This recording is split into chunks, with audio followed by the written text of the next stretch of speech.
اعوذ باللہ من الشیطان الرجیم بسم اللہ الرحمن الرحیم الحمد للہ رب العالمین والصلاة والسلام علی سید الانبیاء والمرسلین محمد وعلی آلہ الطیبین الطاہرین اللہم صل علی محمد وآل محمد۔ ماہ رمضان کے 10ویں دن کی دعا کے لیے اہل بیت اطہار علیہ السلام سے یہ دعا منقول ہوئی ہے: اللہم اجعلنی فیہ من المتوکلین علیک وجعلنی فیہ من الفائزین لدیک وجعلنی فیہ من المقربین الیک باحسانک یا غایۃ الطالبین۔ فرمایا پروردگار اس دن میں مجھے اپنی ذات پر توکل کرنے والوں میں سے قرار فرما، اور اس دن میں مجھے ان لوگوں میں سے قرار فرما جو تیرے نزدیک کامیابی حاصل کریں گے، اور اس دن میں مجھے ان لوگوں میں سے قرار فرما جو تیرے نزدیک قرب حاصل کریں گے تجھے تیرے احسان کا واسطہ، اے طلب کرنے والوں کی آخری آرزو۔ اہل بیت اطہار علیہ السلام اپنی دعاؤں کے اندر نہ صرف انسان کی بہتری کے لیے ایک راستہ بیان کرتے ہیں کہ ہم خدا متعال سے کس طرح سے مانگیں، بلکہ ان دعاؤں کے ذریعے سے زندگی کے اہداف معین کیے جاتے ہیں۔ دونوں نکات بہت خوبصورت نکات ہیں۔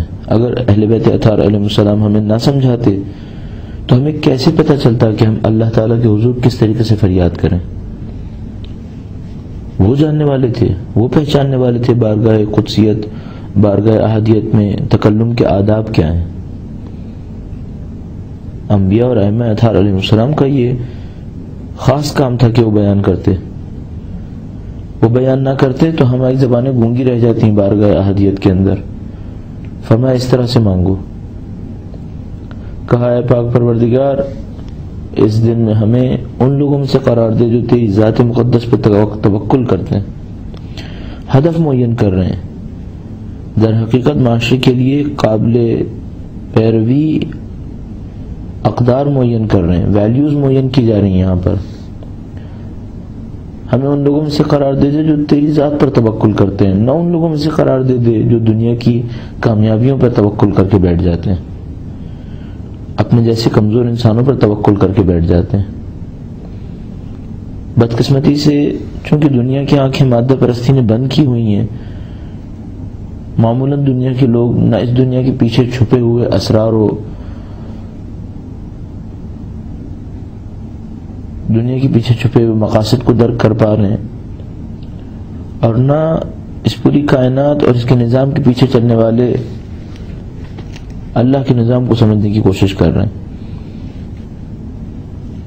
بلکہ شاید یہ جملہ کہنا بھی صحیح نہ ہو، اس کائنات کے پیچھے چلنے والے، اصل یہ کائنات سب خدا متعال کا نظام ہے، زمین و آسمان اس کا لشکر ہے، ہمارا سانس لینا، ہوا کا ہمارے پھیپھڑوں میں جانا، یہ سب اس کا لشکر ہے۔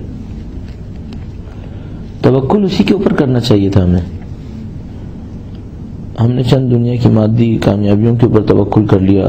یعنی ایک انسان کے لیے اپنی ڈگریز پر آج توکل زیادہ ہے، ایک انسان کے لیے ذرا سا کوئی مادی اعتبار سے کامیاب انسان ہو اس کے کہے پر توکل زیادہ ہے، نہیں معلوم کریڈٹ کارڈز کے اوپر توکل زیادہ ہے، ان کے ہوتے ہوئے مجھے کچھ نہیں ہوگا، نہیں سوچتا خدا متعال کی ذات مقدس پہ توکل کر لے۔ اور یہ توکل اس وقت سمجھ میں نہیں آئے گا جب یہ سب کچھ ہو، یہ توکل اس وقت پتہ چلے گا جب ان میں سے کوئی چیز نہ ہو اور اس بات کا اطمینان ہو کہ خدا متعال کی ذات میرا ساتھ دے گی۔ سب کچھ ہوتے ہوئے کوئی توکل کرے وہ بھی ضروری ہے، لیکن اس سے زیادہ اہم وہ ہے کہ ان میں سے کچھ نہ ہو تب توکل کرے، تب بھی توکل کرے۔ اور کہنا آسان ہے، اس کو کرنا انتہائی مشکل ہے۔ اور اگر توکل کر لیتے تو کیا ہوتا؟ فرماتا ہے وَمَن يَتَوَكَّلْ عَلَى اللَّهِ فَهُوَ حَسْبُهُ۔ قرآن کریم میں ارشاد فرمایا جو اللہ کی ذات پر توکل کرے تو خدا اس کے لیے کافی۔ ظاہر ہے اگر خالق کائنات کافی نہ ہو، دنیا کا رب العالمین کافی نہ ہو تو اور کون کافی ہوگا؟ اس کے علاوہ تو کوئی ہے ہی نہیں۔ لیکن بدقسمتی سے وہی نظر نہیں آ رہا جس کو دیکھنا تھا، یعنی جس کے سوا کچھ نہیں دیکھنا تھا۔ اللہم اجعلنی فیہ من المتوکلین علیک، اے پروردگار ہمیں اس دن میں ان لوگوں میں سے قرار دے دے جو تیری ذات مقدس پہ توکل کرتے ہیں. ہمارے اندر صفت توکل بڑھ جائے تو صفت اطمینان بھی بڑھ جائے گی. الا بذکر اللہ تطمئن القلوب، آگاہ رہو کہ دلوں کو اطمینان تو بس اللہ کی یاد سے ہوتا ہے. وہ اللہ کی یاد سے اس وجہ سے ہوتا ہے کہ وہ خدا متعال کو اپنے ذہن میں رکھتا ہے، اس کی قدرت فائقہ کو، اس کی بے مثال شان و شوکت کو، اور اس قدرت کو اپنے ذہن میں رکھتا ہے. تو پھر اس کے سامنے باقی دنیا کی تمام رکاوٹیں بے اثر ہو جاتی ہیں، اس کی نگاہ میں ان کی کوئی اہمیت نہیں رہتی. بس توکل کی صفت طلب کی گئی ہے. وَاجْعَلْنِي فِيهِ مِنَ الْفَائِزِينَ لَدَيْكَ، بہت خوبصورت جملہ ہے. اے خدا اس دن میں مجھے ان لوگوں میں سے قرار دے جو تیرے نزدیک کامیابی حاصل کرتے ہیں. دنیا کے نزدیک کامیابی حاصل کریں، اپنے اطراف میں موجود انسانوں کے نزدیک کامیابی حاصل کروں، یہ میرے لیے اہم نہیں ہے. میں تیرے نزدیک کامیابی حاصل کروں، یہ میرے لیے اہم ہے. کامیابی اور کامیابی ایک مادی کامیابی ہے، ایک الہی کامیابی ہے. مادی کامیابی، دنیاوی کامیابی، انسانوں کے سامنے کامیابی، یہ سب کامیابیاں وہ ہیں کہ جو در حقیقت ایک مصنوعی رنگ ہے. انسان کے اندر ایک خواہش ہے کہ وہ کامیاب بنے. اصل کامیابی تو وہی جو خدا کے نزدیک حاصل کرے گا، کیونکہ ممتحن وہ ہے، امتحان لینے والا وہ ہے، دینے والا وہ ہے، حساب لینے والا وہ ہے، جزا دینے والا وہ ہے، سزا دینے والا وہ ہے. کامیابی بھی اسی کے نزدیک ہوگی. کوئی بچہ جائے دکان سے ایک کپ لے کر آئے، ایک ٹرافی لے کر آئے، خود اپنے آپ کو ٹرافی دے دے، اس ٹرافی کا کیا اعتبار ہے؟ ایک انسان جائے دوسرے انسان کو کہے تو کامیاب ہے، اس انسان کے کہے کا کیا اعتبار ہے؟ پوری دنیا ایک آدمی کو کہے یہ کامیاب ہے. آج مگر ہو نہیں رہا کہ فاسقین فاجرین دنیا بھر میں ظلم کرنے والے ظالم اور جابر ایک دوسرے کو کامیابیوں کے پیغام بھیج رہے ہیں، ایک دوسرے کو امن کی نوبل پرائز دے رہے ہیں، ایک دوسرے کو ظلم و جبر کرنے کے اوپر شاباشیاں دے رہے ہیں کہ تو نے اچھا ظلم کیا. یہ کامیابی ہے؟ اللہ کے نزدیک حاصل ہونے والی کامیابی ہے. چاہے زندان کے اندر پڑا ہو، میدان کربلا میں سید الشہداء تنہا خاک کربلا کے اوپر سجدہ فرما رہے ہیں، یہ کامیابی ہے. برستے ہوئے پتھر ہیں، چلتی ہوئی زنجیریں ہیں، شمشیریں ہیں، سب کچھ ہے، لیکن یہ کامیابی ہے. تنہا ہے پھر بھی کامیاب ہے. وَاجْعَلْنِي فِيهِ مِنَ الْفَائِزِينَ لَدَيْكَ، اے پروردگار مجھے ان لوگوں میں سے قرار دے جو تیرے نزدیک کامیابی حاصل کریں. اور یہ ہمارے اہداف ہونے چاہیے، یہ ہمارے مقاصد ہونے چاہیے. اس لیے عرض کر رہا ہوں دعائیں اہداف معین کرتی ہیں. یہ دعا صرف مانگنے کی نہیں ہے، یہ دعا عمل کرنے کی ہے، اپنے ذہن کی اصلاح کرنے کی ہے، اپنے اقدار کی اصلاح کرنے کی ہے. میرے اقدار ایسے ہو جائیں مجھے دوسروں کی کامیابی نہیں چاہیے ہو، خدا کے نزدیک کامیابی چاہیے ہو. خدا کے نزدیک کامیابی کا کیا مطلب ہے؟ جیسے خدا نے کہا ویسی میری زندگی ہو جائے، یہ میری کامیابی ہے. خدا نے 3 اقدار قرار دی ہیں ہمارے نزدیک. اس نے فرمایا هل يستوي الذين يعلمون والذين لا يعلمون، آیا وہ جو جانتے ہیں ان کے برابر ہو سکتے ہیں جو نہیں جانتے؟ علم خدا یہ کامیابی کا معیار ہے. جس کے پاس جتنا پاکیزہ علم ہوگا اتنا زیادہ کامیاب ہے. پاکیزہ علم کی قید اس لیے لگا رہا ہوں کہ آج دنیا میں مصنوعیت کو علم قرار دیا گیا ہے. کشف حقیقت علم ہے، نہ کہ ایک دوسرے کو دھوکہ دینا علم ہو. وہ معلومات، وہ حقائق کو جان لینا جو خدا متعال جیسی عظیم الشان حقیقت سے نزدیک کرے، وہ علم ہے. نہ وہ الفاظ کا رٹ لینا اور نہ وہ اس علمی گھمنڈ کے اندر مبتلا ہو جانا جس کے بعد خدا سے اور دور ہو جائے. وہ علم نہیں ہے. العلم نور یقذفہ اللہ علی قلب من یشاء، علم تو وہ نور ہے جو اللہ جس کے دل پہ چاہتا ہے نازل کرتا ہے.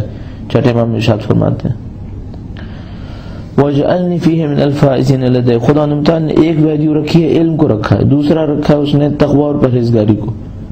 سب سے بڑی حیثیت ان اکرمکم عند اللہ اتقاکم، تمہارے نزدیک تم میں سب سے زیادہ باکرامت باشرافت اللہ کے نزدیک محترم شخص وہ ہے جو تم میں سب سے زیادہ پرہیزگار ہو، متقی ہو. تقوی الہی کا کیا مطلب ہے؟ زندگی گزارے خدا نمتال کے حکم کے تحت. جو جتنا خدا کا تابع ہے، جو جتنا خدا کا بندہ ہے وہی زندہ ہے، باقی سب مردہ ہیں. جو خدا کا بندہ ہے وہی زندہ ہے. خدا نمتال ہمیں اس دن میں اپنے نزدیک کامیابی حاصل کرنے والوں سے قرار دے.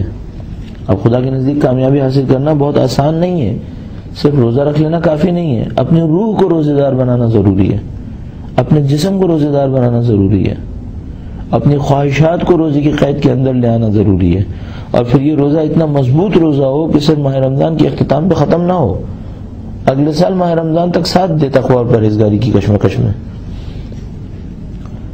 وَاجْعَلْنِي فِيهِ مِنَ الْفَائِزِينَ لَدَيْكَ، اے پروردگار مجھے اس دن میں اپنے نزدیک کامیابی حاصل کرنے والوں سے قرار فرما۔ وَاجْعَلْنِي فِيهِ مِنَ الْمُقَرَّبِينَ إِلَيْكَ، اے پروردگار مجھے ان بندوں میں سے قرار فرما جو اس دن میں تیرے نزدیک قرب حاصل کریں گے۔ قرب خدا معاملہ کچھ اور ہے، عبادت کرنا کچھ اور ہے، ریاضتیں کر لینا کچھ اور ہے، ایک موقع پہ اللہ کا قرب حاصل کر لینا ہے۔ اللہ کا قرب حاصل کرنا کیا ہے؟ میں اپنی ذات کے اندر اس الہی وجود کو درک کر لوں جو خدا نے تعالیٰ میرے اندر رکھا ہے۔ وَإِذَا نَفَخْتُ فِيهِ مِن رُوحِي فَقَعُوا لَهُ سَاجِدِينَ، فرماتا ہے فرشتوں سے جب میں اس انسان کے اندر من روحی اپنی روح میں سے پھونکوں فَقَعُوا لَهُ سَاجِدِينَ، تو اس کے سامنے سجدے میں اس کے لیے سجدے میں گر جانا۔ یہ اللہ کی روح کون سی روح ہے؟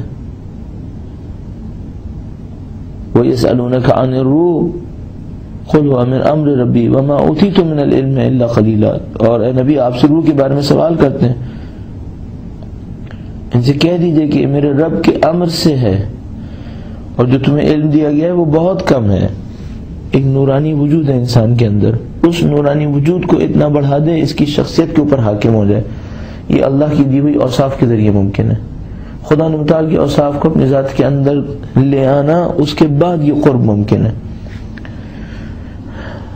مشہور و معروف جملہ ارشاد فرماتے تھے آیت اللہ راکی دیو چون بیرون ربت فرشتے دور آیت، بہت خوبصورت جملہ ہے یہ۔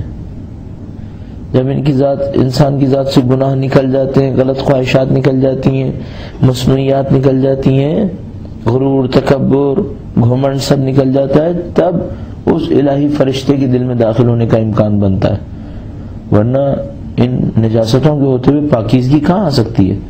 وہ جو عرفہ مثال میں کہتے ہیں کہ اگر کوئی برتن نجس ہو اس میں دودھ کتنا ہی ڈال دیں پاک و پاکیزہ ہو، گوارا ہو، لیکن وہ دودھ نجس ہو جائے گا۔ خدا متعال کی قرب کی نورانیت کے لیے پاکیزہ دل چاہیے۔ یہاں پہ کہا خدا متعال مجھے مقربین میں سے قرار دے دے، بہت بڑی دعا مانگی مولانا یہاں پہ، یعنی وہ تو قرب پہ تھے، ہمارے لیے بہت بڑی دعا بن گئی کہ مولا۔ اب دیکھیے ایک ترتیب بھی مولانا نے یہاں پہ بیان کی ہے۔ مولانا نے فرمایا یہ قرب حاصل کرنا تمہارے لیے آسان نہیں ہوگا، پہلے اللہ پہ توکل کرو، جب اللہ پہ توکل کرو گے، اس عادت کو اپنے اندر بڑھاتے چلے جاؤ گے، تب اللہ کے نزدیک کامیابیوں میں سے شمار ہونے لگو گے۔ جب خدا کے نزدیک کامیابی تمہیں ملتی رہی، اس میں ثابت قدم رہے، مشکلات سے گزرتے چلے گئے، تب وقت آئے گا اللہ کے مقرب بندوں میں شامل ہونے کا۔ کوئی کام بلا سبب نہیں ہوتا۔ ایک آدمی سوتا ہے، ایک خواب دیکھتا ہے، اگلے دن سمجھتا ہے میں اللہ کے مقرب بندوں میں سے ہوں، اسے کیسے ہو سکتا ہے؟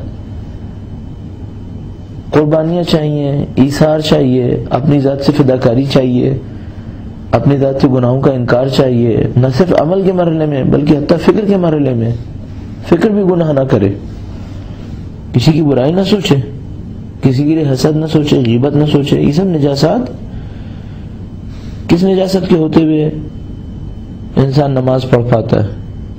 نہ نجاست ظاہریہ کے ساتھ نماز قبول ہے، نہ نجاست باطنیہ کے ساتھ نماز قبول ہے۔ نجاست ظاہریہ کو وضو اور غسل سے دور کرے، نجاست باطنیہ کو استغفار اور گریہ کے ذریعے سے دور کرے، تب قرب ممکن ہے، ورنہ کہاں کا قرب ممکن ہے؟ خدا اس دن میں ہمیں اللہ پہ توکل کرنے والوں میں سے قرار دے، پہلا مرحلہ، پھر اس دن میں ہمیں اللہ کے نزدیک کامیابی حاصل کرنے والوں میں سے قرار دے، پھر اس دن میں اللہ کے نزدیک قرب حاصل کرنے والوں میں سے قرار دے۔ تجھے تیرے احسان کا واسطہ اے طلب کرنے والوں کی انتہا۔ طالبین طلب کر رہے ہیں خدا کو، اپنی جانوں کی قربانیاں دے رہے ہیں۔ 3 مرحلے بڑے عظیم الشان مرحلے ہیں۔ کتنے ہی لوگ ایسے ہیں کہ جو ایک ایک رات میں مرحلے طے کر لیتے ہیں، اللہ کے نزدیک کو اتنی بڑی قربانی دیتے ہیں۔ خدا متعال بعض عرفا کہتے ہیں 100 سال کا راستہ ایک دن میں طے کروا دیتا ہے۔ کم عمر بچہ ہو، اللہ کی معرفت کو حاصل کر لے، بعض اوقات ایسا کوئی کام کرتا ہے بوڑھے عرفا کو پریشان کر دیتا ہے کہ کس طرح سے اس راستے کو اس نے اتنی جلدی طے کر لیا۔ ممکن سب کے لیے ہے، کوئی چیز دور نہیں ہے، اللہ تعالیٰ انسانوں کی ہدایت دیتا ہے۔ تو چاہیں تو یہ راستے ہم طے کر سکتے ہیں. ہاں کوئی امتحان ہوگا اس کے اندر کامیابی ہوگی، پھر امتحان ہوگا پھر کامیابی ہوگی، امتحان پہ امتحان دیتے جائیں گے، کامیابیاں ملتی جائیں گی، راستے طے ہوتے چلے جائیں گے. ماہ رمضان ایک موقع فراہم کرتا ہے. تم چاہتے ہو تم راستہ تیزی سے طے کرو تو جو راستہ تم نے 11 مہینے میں طے کیا تھا وہ 1 مہینے میں طے کر سکتے ہو. یہ ماہ رمضان، اس کی برکتیں ہیں. خدا تعالی سے دعا کرتے ہیں پاک پروردگار اس ماہ مبارک رمضان میں ان برکتوں کو حاصل کرنے والوں میں سے قرار فرما. ربنا تقبل منا انك انت السميع العليم برحمتك يا ارحم الراحمين.